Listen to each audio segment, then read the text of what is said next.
I am Ferdinand Marcos, and I am the President of the Republic of the Philippines. I stand today on behalf of 110 million Filipinos. It take you. Kaya ko tinatanong yung timeline dahil ang problema, kung titingnan po ninyo yung mga katanungan kanina, yung tagal. Mr. Di po ba? Chair, it would depend po kasi sa complexity nung sinubmit nila po sa amin. Well, anyway, let's deal with your AOM na in-issue po ninyo nung fiscal year 2022 yung confidential funds ng OVP. Hindi po bang malaman, ano po ang nag-trigger na mag-issue kayo ng AOM regarding the confidential funds of the OVP in 2022? Based on their submitted liquidation report, we found deficiencies in the documents that they gave us. Doon sa documents na binigay po sa inyo. Submitted liquidation report, Mr. Chair. Pwede po bang malaman namin kung ano po yung major findings na nandun po sa Audit Observation Memorandum? Mr. Chair, yung major findings are the ones that can be seen na po sa Notice of Disallowance. Which is yung sa payment of rewards. Ang tanong ko po, Madam Attorney, is that ano po yung major findings dun sa AOM, hindi po sa Notice of Disallowance? Kasi you must have a basis why you issued the AOM. And I want to know the basis of that.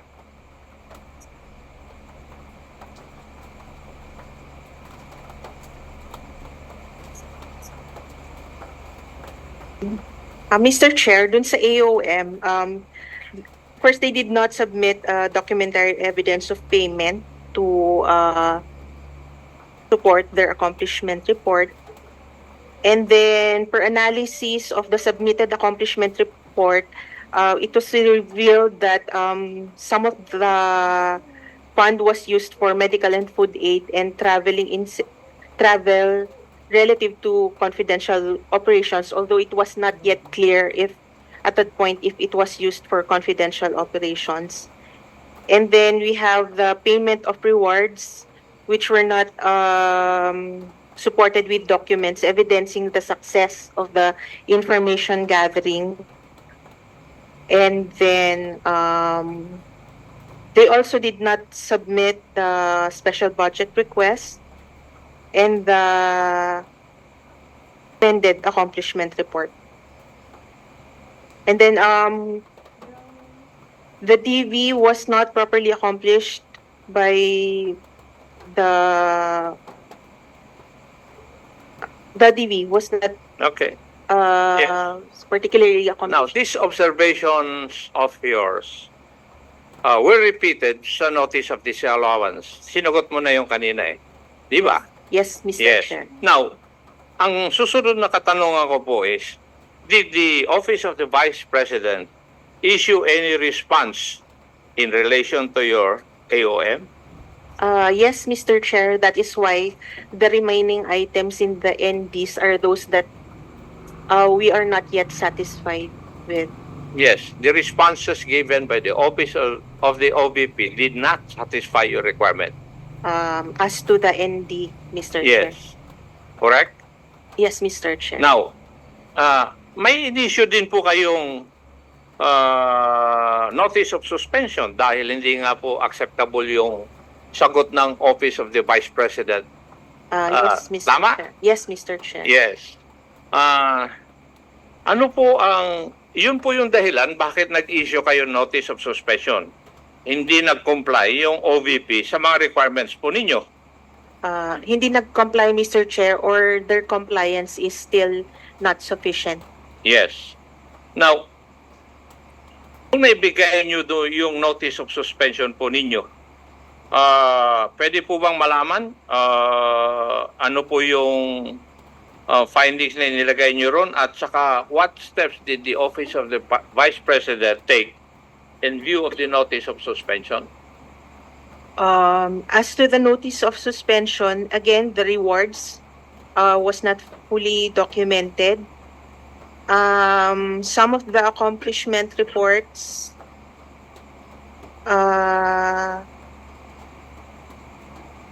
should be should not be included as confidential expenses, Yes. such as the tables, chairs. And then we noted also that some of the acknowledgement receipts were undated or not properly dated. Okay. And then they used different Ma'am, accounting terms. Pwede po ba pakilakasan niyo yung boses ninyo tsaka Tagalogin na po ninyo?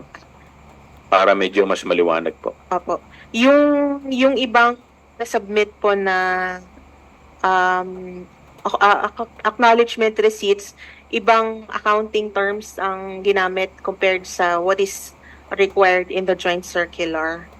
So, Madam, sa pagkaintindi ko, kung maayos sanang sinagot ng Office ng Vice President yung mga requirements po ninyo, hindi na po dapat ma-issuean sila ng Notice of Disallowance. Would that be correct?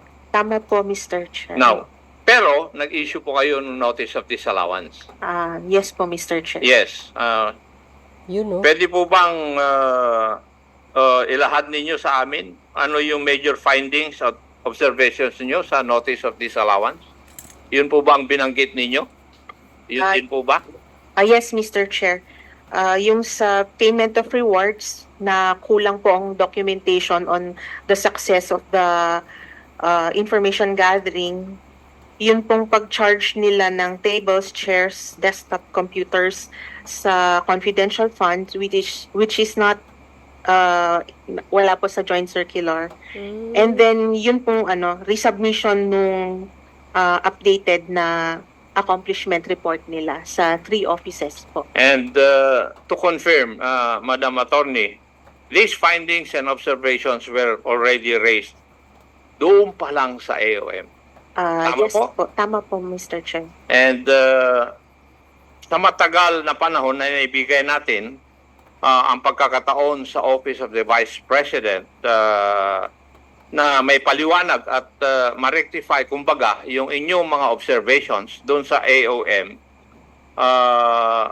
hindi pa rin nabago hanggang nag-issue po kayo ng Notice of Disallowance. Yes, Mr. Chair. Mayroon naman pong submissions but kulang po. In other words, hindi po ma-justify ng Office of the Vice President yung kanilang expenditure program, yung paggamit po nila ng pondo. In general, would that be correct? That would be the correct po. Mr. Chair, I just want to emphasize this point. Kasi a few weeks ago lang natin unang nabalitaan itong mga findings na nakalaan sa Notice of Disallowance. Pero sa naririnig ko ngayon from COA, last year pa nila pinupunto ang mga pagkukulang na ito ng Office of the Vice President. Sa aking pagtatanong po sa inyo, yun po ang lumalabas. Number 2, last year pa, paulit-ulit na binigyan ng COA ang Office of the Vice President ng pagkakataon na maayos o may paliwanag itong mga expenditure na ginawa po nila sa paggamit po ng kanilang pondo. Tama rin po. At number 3, after all that time and all those chances, hindi talaga maayos o may paliwanag ng OVP ang kanilang paggamit doon sa confidential fund worth 125 million. Would that be correct? Bale, ang amount na lang po niya sa Notice of Disallowance is 73 something. Yes. 73 Yun ang million. hindi nila naipaliwanag hanggang ngayon. Opo. That is for the confidential fund for 2022. Now, could we go to the confidential fund for 2023 na worth 500 million? Tama rin po ba? Hala. Tama po, Mr. Chair. Yung budget po nila. Pwede po bang malaman, masabi ninyo dito sa committee na ito, kung nagkaroon din ba ng audit observation memorandum na inisyo ninyo ukol sa 2023 confidential funds? Ah, Meron din po bang AOM ito? meron din po, Mr. Chair.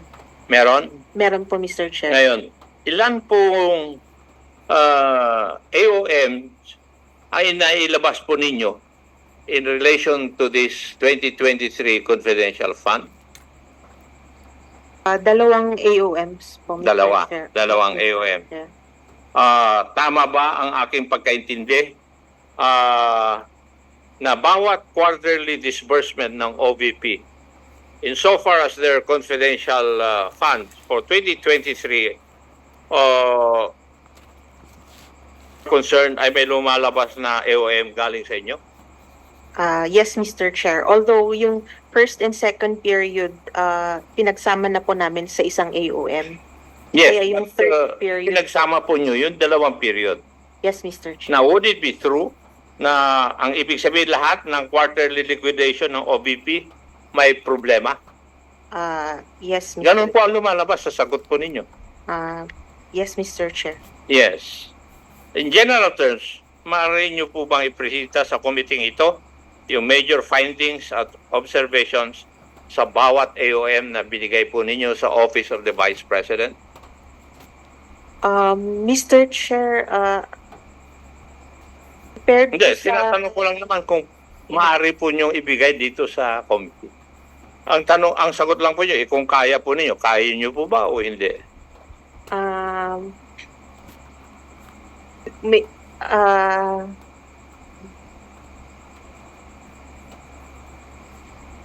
Before you answer, Attorney Camora, the chair would like to manifest that the time of Congressman Acop is already up, but considering that Congressman Benny Abante already yielded to Congressman Acop, ibibigay po natin yung patutuloy po natin kay Congressman Acop yung time po ni Congressman Benny Abante. Please answer, Attorney Camora. Mr. Chair, considering that the audit of the of the compliance of the AOMs is still ongoing, You cannot submit. I cannot yet. Yun lang po ang gusto ko. Ang tanong ko naman po kung maaari nyo ibigay. Kung hindi pwede, you just give us the reason why. Yes. So, you cannot give it dahil ongoing pa yung Ongoing inyong plan. pa, Okay, thank Mr. you. Chair. Now, yung bang mga issues na nakikita nyo ngayon sa 2023, kagaya rin bang ng mga issues noong 2022 vis-a-vis their confidential funds? There are some similar findings, Mr. Chair. Similar. So, ang ibig sabihin, ini-expect natin na mag-issue kayo ng notice of suspension at saka notice of disallowance. Would that be a correct statement? I have yet to see the compliance report, Mr. Chair. Thank you, Madam Auditor.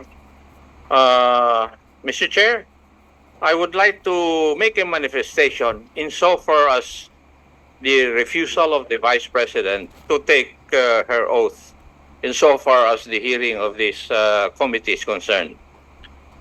Such refusal can damage the public's perception of integrity in public office. Filipino people deserve honesty and openness from their leaders, especially when their actions are being scrutinized. The House inquiry is in aid of legislation to serve the public interest. Dodging the oath gives the impression that the Vice President may not want the full truth to come out. No one is above the law or beyond the reach of truth. We humbly urge the Vice President to reconsider her position and take her oath, as this inquiry is meant to benefit the people we serve. Transparency should never be optional for public officials. We all owe it to the Filipino people to tell the truth under oath if it is necessary. Now, my second manifestation, Mr. Chair, would pertain to the issue of tradition as raised by the Honorable Marcoleta. And this is not my personal manifestation, but a manifestation of a group of Filipino citizens. And I would like to quote from their Viber. The Constitution of the Philippines, specifically Article 11, Section 1, explicitly states that public office is a public trust. At all times, public officers and employees must be accountable to the people, serve them with the utmost responsibility, integrity, loyalty, and efficiency. The primary responsibility of legislators is to the people and the nation, as this provision emphasizes. It is not to maintain outdated traditions that may obstruct necessary scrutiny and transparency in government operations. Although some may contend that these courtesies are extended to high-ranking officials, it is crucial to recognize that taxpayer funds are the source of funding for all public offices, including the office of the Vice President. Tama. Consequently, it is imperative that each centavo allotted to it undergoes the same rigorous assessment as any other department or office. Legislators are failing to fulfill their obligation to ensure that public funds are allocated responsibly and prudently by prematurely concluding budget discussions. The power of the purse is vested in Congress by Article 6, Section 24 of the Constitution. This authority requires the scrutiny of the national budget to ensure that it is in accordance with the requirements of the populace and that government programs and projects are appropriately funded and managed. Budget deliberations are not merely formalities. They are critical processes that enable legislators to evaluate and challenge the allocation of public funds. The constitutional mandate is directly violated by the use of tradition as an excuse to conclude these discussions. This is particularly true when the OVP's budget incorporates confidential funds, which necessitate even more rigorous scrutiny due to their nature. The people deserve transparency. It is time, I think, to discontinue a harmful practice. Not the deliberations themselves, but this long-honored tradition of circumventing critical budget evaluations should be terminated. Upholding such a practice, particularly when it directly affects the management of public funds, is a violation of the public interest mandate of legislators. We are at risk of fostering corruption and mismanagement by allowing tradition to supplant accountability. We have the right to demand that our representatives in Congress carry out their obligation to scrutinize the budget without exception as Filipinos. The OVP, or Office of the Vice President, like any other office that receives public funding, is subject to the same accountability standards. In order to guarantee that confidential funds are utilized for legitimate purposes that advance the public interest, they necessitate meticulous supervision. The purse is a critical mechanism for preventing government overreach and the misappropriation of funds. Congress can guarantee that our government remains accountable to the people it serves by fulfilling this constitutional obligation.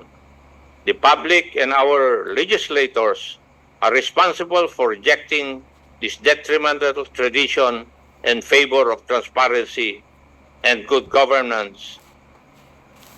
Integrity of our democratic processes and the restoration of trust in our institutions can only be achieved by doing so. Marami pong salamat, Mr. Chairman. So yun guys, ano ang kapalagayan nyo dito? So malinaw naman sa inyo mga kababayan kung ano po ang interpellation ni Congressman Akop tungkol po dito sa 125 million. So sa madaling salita, nawawala ang 73.28 millions. Last 2022 pa yon guys ha. Hanggang ngayon, hindi pa maipaliwanag ng OBP sa COA. O edi kayo naloka. Yung sasabihin na naman ninyo, fake news. Jesus. Iyan kaharap nga ng COA si Congressman Akop, sila na nang nagsabi. Yan kasi, puro kayo pera eh. So anyway, marami pang issue guys tungkol dito sa mga expired na ito. Ang gusto ko marinig, yung unauthorized bank account, yung 246 million. Baka next hearing. So yun guys, see you again on my next upload video. Napakahaba ito guys Thank you for watching mga Beshwa. Babus! God bless Philippines! Na mag-oath. At yung po ay nakalagay dito po sa ating rules. In fact, pagka ito po ay isang ground para ang isang witness po ay ma-cite po for contempt. Pero dahil nga po sa paggalang sa opisina kanina ng ating Vice Presidente, ito po ay i-overlook po natin at palalagpasin po natin. So, yan po ang opinion ng inyong chairman. Kaya po, with that, susunod po na mag-interpolate po ay si Congressman Jojo Lara ng 3rd District ng Cagayan. Sa office, the Vice President, intelligence or confidential fund ba yung may notice of disallowance? Kasi kanina, matandaan ko, binigyan mo ng description, Director Emora, yung confidential. Tama ba yan? Mr. Chair, confidential fund po ang sa OVP. Confidential fund. No? Kasi nakalagay sa harap niya is confidential and intelligence. No, dun sa sinabi nyo. No? Anyway, so confidential fund ito. No? Para lang sana mas diretso tayo na nagre-report. Yung mga susunod na mga balak pa rin siguro, baka bigyan natin ng pansin ito. Pagka confidential fund, hindi pwede naman magsabay yung intelligence at confidential fund. Tama po ba ako doon? Mr. Chair, sa taas po, office po kasi yung intelligence and confidential fund. Okay. Yung tinatanong ko nga, yung paglabag is confidential fund. Yes, Thank po, you. Mr. Yeah, Chair. yun lang. Ngayon, punta na ako dito, Mr. Chair. Kasama siguro sa mga kinabisado nyong mga batas is the procurement law. Tama ba ako doon, COA? Yung procurement law? Sa mga pag-o-audit nyo, kasama ba sa tinitignan nyo kung may sumunod sa latuntunin ng procurement law o may paglabag? Tama ba ako doon? For the regular audit, Mr. Chair, yes po. Kung may mga fraud audit at saka special audit, hindi? O pati yun tinitignan nyo din? The fraud audit po at saka special audit, usually hindi namin covered sa regular transactions. Hindi nyo tinitingnan kung may paglabag sa procurement law? On the regular audit po, tinitingnan Talagang tinitingnan nyo? compliance. Okay. Compliance. So, dito sa pinag-uusapan ngayon na under sa VP, di ba regular audit lang to? Tama ba ako doon? Kung sa confidential po, iba po yung confidential. But then kung regular audit, yun po yung sa amin po. Okay. So, itong tanong ko ngayon na isa, yung mga paglabag sa procurement law, possible bang kasuhan yung mga paglabag dito? O may instance ba na natatanggal yung mga involved dito in cases na may paglabag? Sa pagkakaalam ninyo? Mr. Chair, I think the RA 9184 imposed also sanctions So, meron pong, kung may paglabag, pwede po siyang makasuhan. Hala. Pwedeng makasuhan, pwedeng matanggal. Yes. Tama ba ako doon? Yes, Mr. Chair. Okay. Thank you, Mr. Chair. Ngayon, punta na ako dun sa detalye. No? Bakit po na-disallow ang humigit kumulang, no, to be exact po, 73,287 sa 125 billion na confidential fund na dinisperse ng OVP noong 2022? Bakit po na-disallow? As discussed po kanina, meron po silang mga hindi na submit na documentary requirements. At saka meron din po yung expenses nila na hindi po pasok sa expenses allowed by the joint circular. So yung 73 o kaam na lang for brevity, 74 million po na na-disallow, may tendency ba na pagka nag-submit ng mga dokumento, pwedeng hindi nakasama sa disallowance? Possible ba yun? Possible po, Mr. Chair, if they submit yung documents na hinahanap po namin.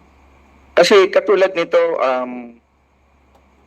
Mr. Chair, no, dun sa payment ng reward, no, in cash, di ba nakalagay dito reward payment 10 million, various goods 34,857,000, and medicine. Siyempre ang unang tatanong dito pagka sinabi mong reward, kanino binigay yung reward in cash na 10 million? Di ba kasama ba yun sa mga compliance nyo? Yun yung tinatanong nyo? Kasama po yun sa documents na sinasubmit nila sa amin.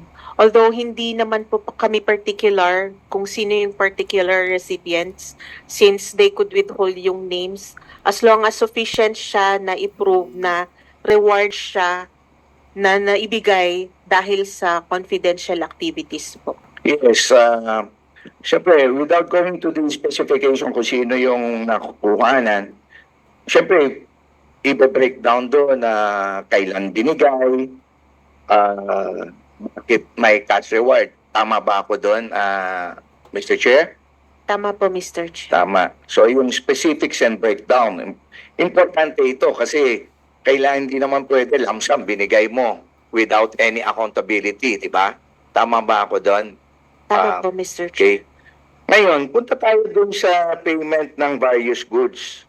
Disallow nyo yung 34,857,000.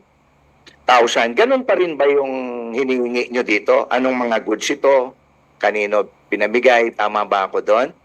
It's more on yung ano po ang hinahanap namin, yung success kung naging success ba, yung successful po ba yung confidential operations nila.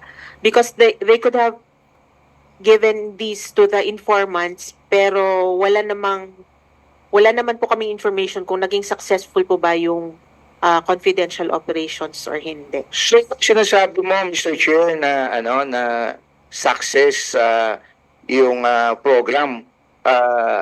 Hindi ba...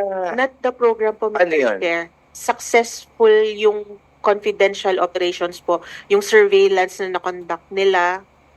Hindi, kasi various goods ito, ma'am. Yes, Mr. Chair. Pwede po kasing as rewards yung various goods na binigay nila.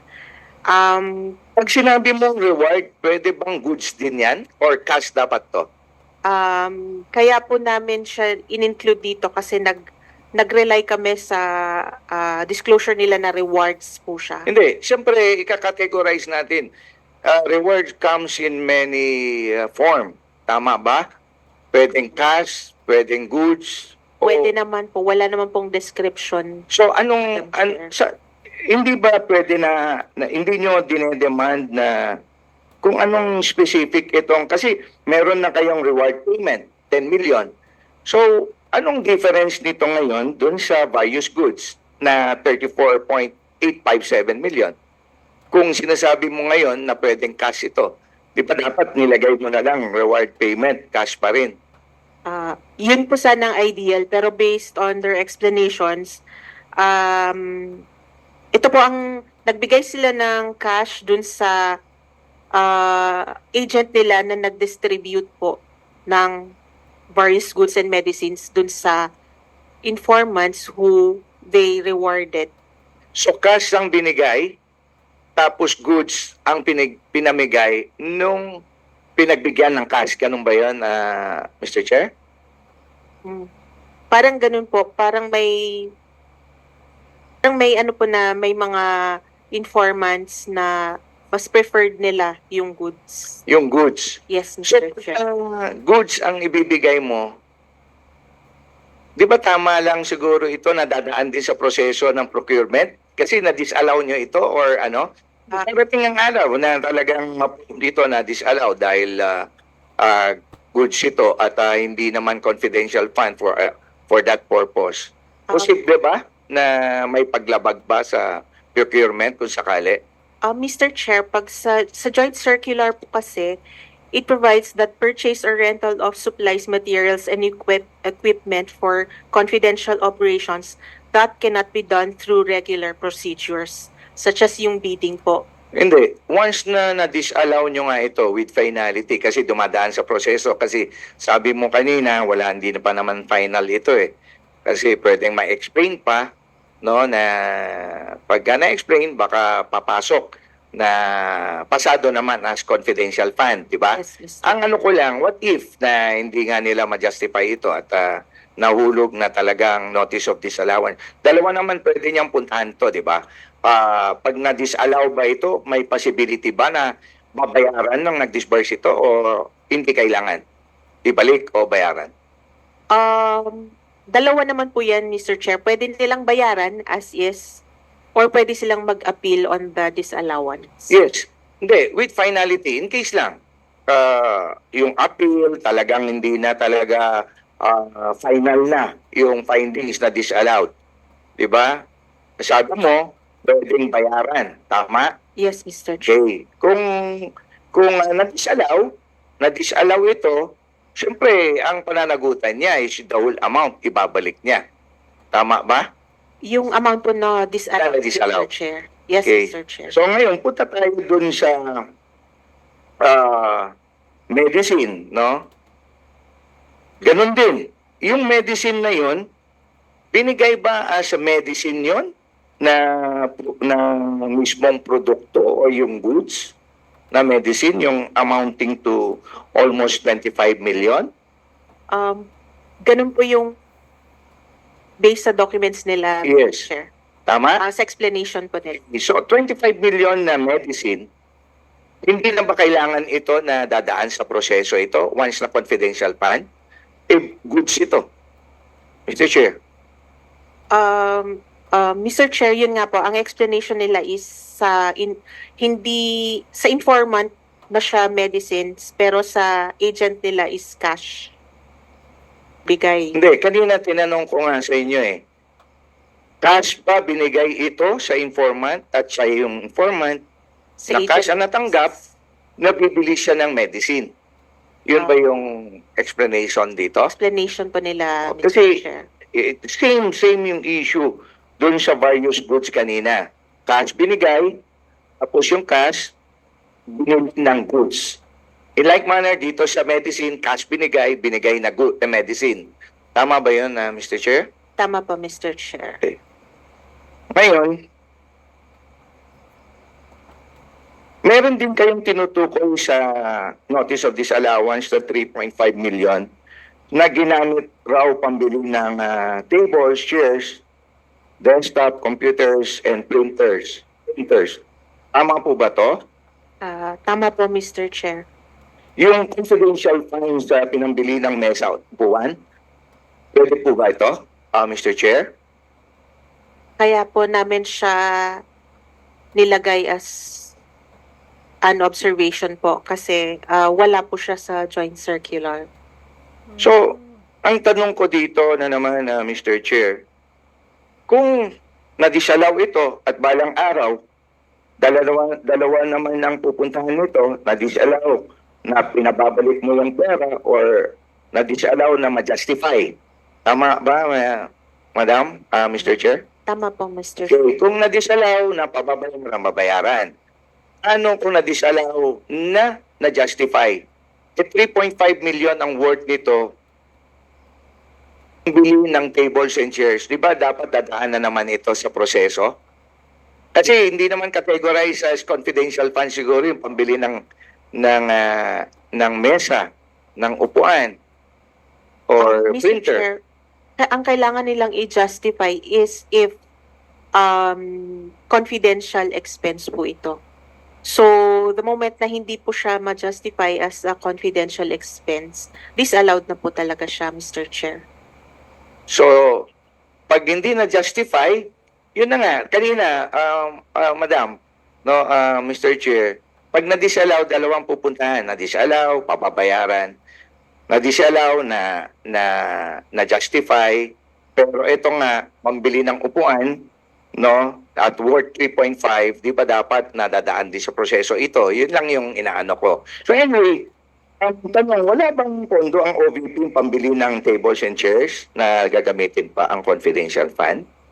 Di ba? Pwede naman i-lodge ito on other. As per, di ba, yung mga budget naman ng iba-ibang ahensya, yung pambili, kailangan pa ba confidential fund gagamitin dito? Kayo, as per your experience ninyo na mga auditors ng COA, kailangan ba confidential fund pa? Mr. Chair, hindi po kasi nila sinagot itong particular observation na ito. So, hindi po namin alam yung wisdom kung bakit po So, kaya nyo dinisalaw. Ngayon, yung explanation nila when it comes to yung binabanggit nyo ngayon, hindi mo alam kung anong wisdom nila. So, tinanong nyo. O, pinapasagot nyo sa kanila. Yes, Yan. Mr. Chair. Yung anong wisdom nila, tama ba? Hindi naman po pagkaintindi wisdom, ko. Mr. Chair, pero the reason why these expenses were included as charged against the confidential funds when hindi naman po siya included Dapat. sa listahan. Yes, One minute. Yes, Mr. Chair. Tapusin ko na to. Anyway, Mr. Chair, yun lang ang mga gusto ko lang na bigyan ng ano dito. Just to stress a point here na itong mga proseso at may mga items dito na sa tingin ko at siguro naman na yung mga nanonood na sa atin ngayon, once na sinabi mo, confidential fund, at ito, hindi mo naman kailangan na confidential fund pambili mo dito dahil justifiable ito kung sakaling ipepresent mo ito na pambili ng computer table. No, at pangiti ko na lang, Mr. Chair, no, follow up lang dun sa issue.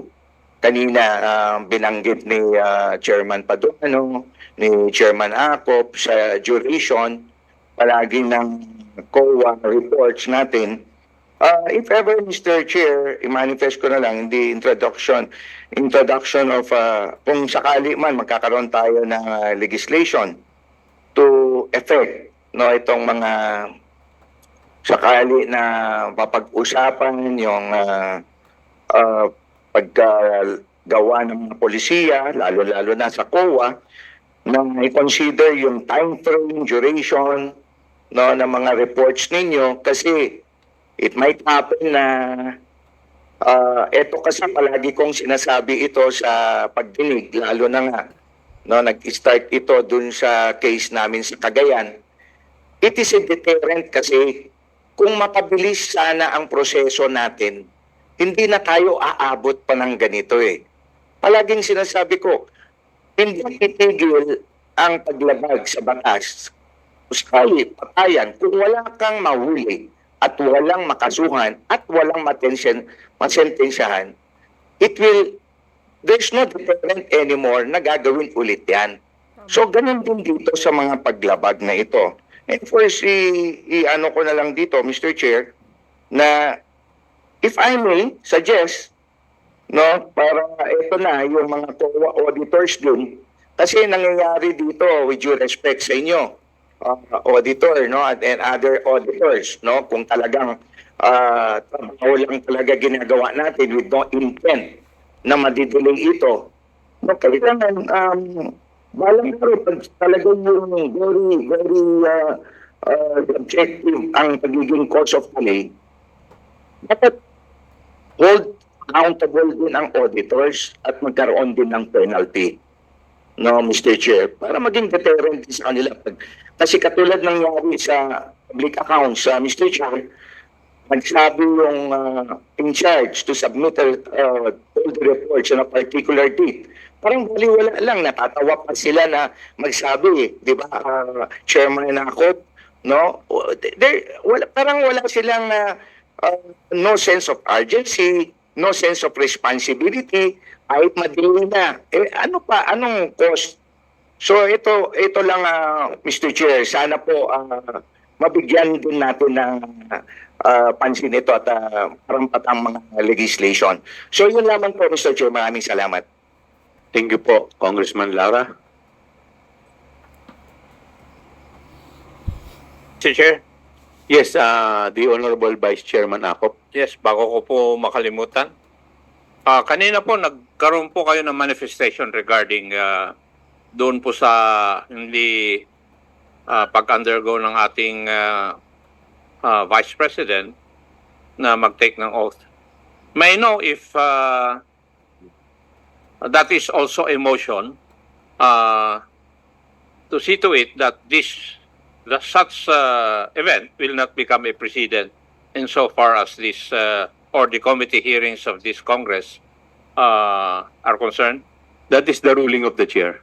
So it becomes, shall we say, it has not changed our former rules and regulations. Yes. Thank you, Mr. Chair.